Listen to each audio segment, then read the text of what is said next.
ತೀರ್ಥಹಳ್ಳಿ ತಾಲೂಕಿನಲ್ಲಿ ಮೃಗಾವದೆ ಎನ್ನುವ ಹೆಸರನ್ನ ನೀವು ಕೇಳಿರ್ತೀರಾ. ಇದೊಂದು ಪುಟ್ಟ ಗ್ರಾಮ. ಈ ಗ್ರಾಮಕ್ಕೂ ರಾಮಾಯಣಕ್ಕೂ ನಂಟಿದೆ. ಹಾಗೆಯೇ ಅಲ್ಲೊಂದು ಮಲ್ಲಿಕಾರ್ಜುನ ದೇವಸ್ಥಾನವೂ ಇದೆ. ಇವತ್ತಿನ ವಿಶೇಷ ಶ್ರೀ ಮಲ್ಲಿಕಾರ್ಜುನ ದೇವಾಲಯ. ಮೃಗಾವದೆಯು ಐತಿಹಾಸಿಕ ಮತ್ತು ಪೌರಾಣಿಕ ಮಹತ್ವ ಹೊಂದಿರುವ ಸ್ಥಳವಾಗಿದೆ. ಭಾರತೀಯ ಹಿಂದೂ ಗ್ರಂಥ ರಾಮಾಯಣದ ಪ್ರಕಾರ ಶ್ರೀರಾಮನನ್ನ ಸೀತೆಯಿಂದ ಬೇರೆಡೆಗೆ ಕೊಂಡೊಯ್ಯಲು ಚಿನ್ನದ ಜಿಂಕೆಯ ರೂಪದಲ್ಲಿ ಬಂದಿದ್ದ ಮಾರೀಚ ರಾಕ್ಷಸನನ್ನ ಸಂಹರಿಸಿದ ಸ್ಥಳವೇ ಈ ಮೃಗಾವದೆ. ರಾಕ್ಷಸನ ಸಂಹಾರದ ನಂತರ ಶ್ರೀರಾಮ ಶಿವಲಿಂಗವನ್ನ ಇಲ್ಲಿ ಸ್ಥಾಪಿಸಿದನು ಎಂಬ ಪ್ರತೀತಿ ಇದೆ. ಪುರಾತನ ಮತ್ತು ಸುಂದರ ದೇವಸ್ಥಾನದಲ್ಲಿ ಶಿವಲಿಂಗವನ್ನ ಪೂಜಿಸಲಾಗುತ್ತೆ.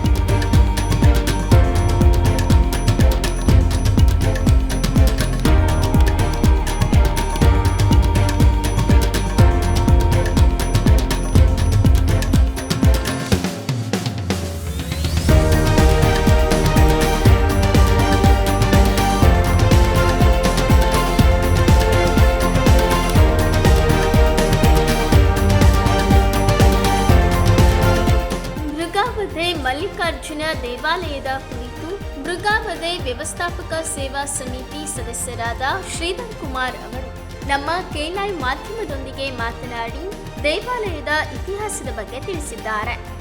ಮೃಗಾವದೆ ದೇವಸ್ಥಾನವು ರಾಮಾಯಣಕ್ಕೆ ಸಂಬಂಧಪಟ್ಟಂತಹ ಒಂದು ಪ್ರಸಂಗದಲ್ಲಿ ಬರುತ್ತದೆ.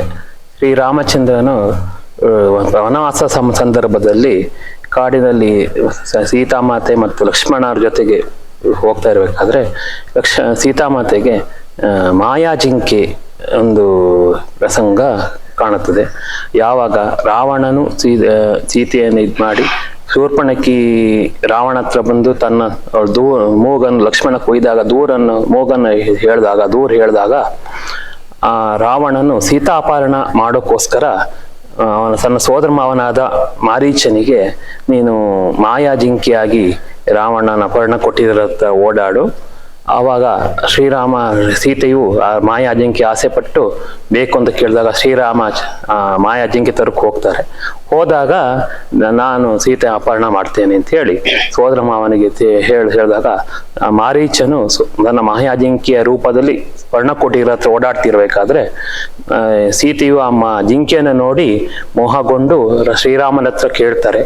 ಅವಾಗ ಶ್ರೀರಾಮಚಂದ್ರನು ಅದನ್ನ ತರಕ್ಕೆ ಅಂತ ಅಟ್ಟಿಸ್ಕೊಂಡು ಬಂದಾಗ ಹಾಗೆ ಆ ಜಿಂಕೆನ ಅಟ್ಟಿಸ್ಕೊಂತ ಬಂದು ಈ ಮೃಗಾವದ ಸ್ಥಳದಲ್ಲಿ ಅದನ್ನು ವಧೆ ಮಾಡ್ತಾರೆ.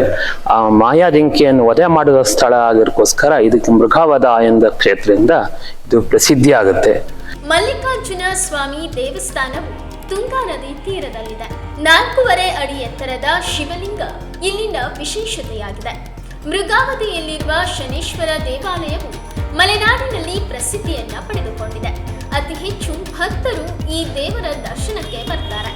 ಇದಲ್ಲದೆ ಈ ದೇವಸ್ಥಾನದಲ್ಲಿ ಶಂಕರೇಶ್ವರ, ಉಗ್ರ ನರಸಿಂಹ, ಆಂಜನೇಯ ಮತ್ತು ಪಂಜುರ್ಲಿ ದೇವಾಲಯಗಳು ಕಾಣಸಿಗುತ್ತವೆ.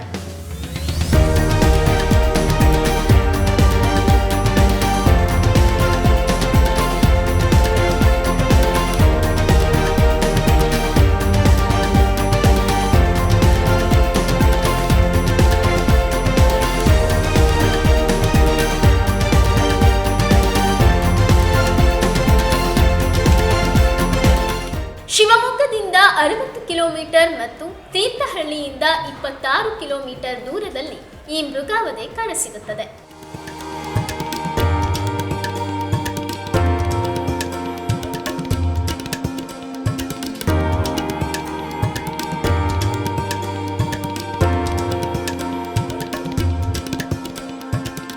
ಈ ಗ್ರಾಮದಲ್ಲಿ ಅಗ್ರಹಾರಗಳಿದ್ದವು ಎನ್ನುವುದಕ್ಕೆ ಕುರುಹುಗಳು ಕೂಡ ಸಿಕ್ಕಿವೆ.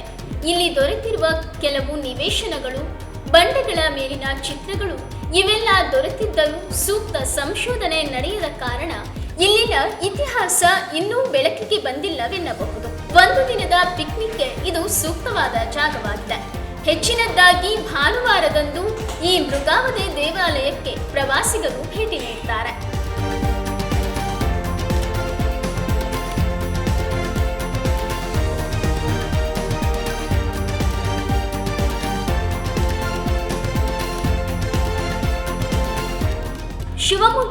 ಮೃಗಾವದೆ ಹಾಗೂ ತೀರ್ಥಹಳ್ಳಿಯಿಂದ ಮೃಗಾವದೆಗೆ ಬಸ್ ಸಂಪರ್ಕವಿದೆ.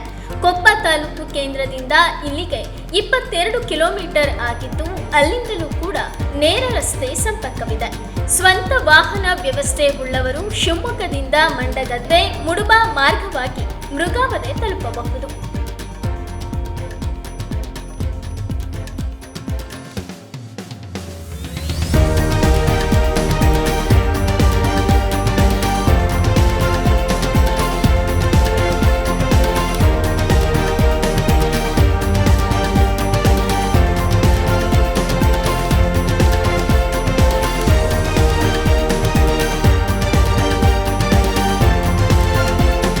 ಶಿವಮೊಗ್ಗದಲ್ಲಿ ವಿಶೇಷವಾಗಿ ಹಲವಾರು ದೇವಾಲಯಗಳಿದ್ದರೂ ಕೂಡ ತೀರ್ಥಹಳ್ಳಿಯ ಮೃಗಾವದೆ ದೇವಾಲಯ ವಿಶೇಷವಾಗಿ ನಿಂತಿದೆ.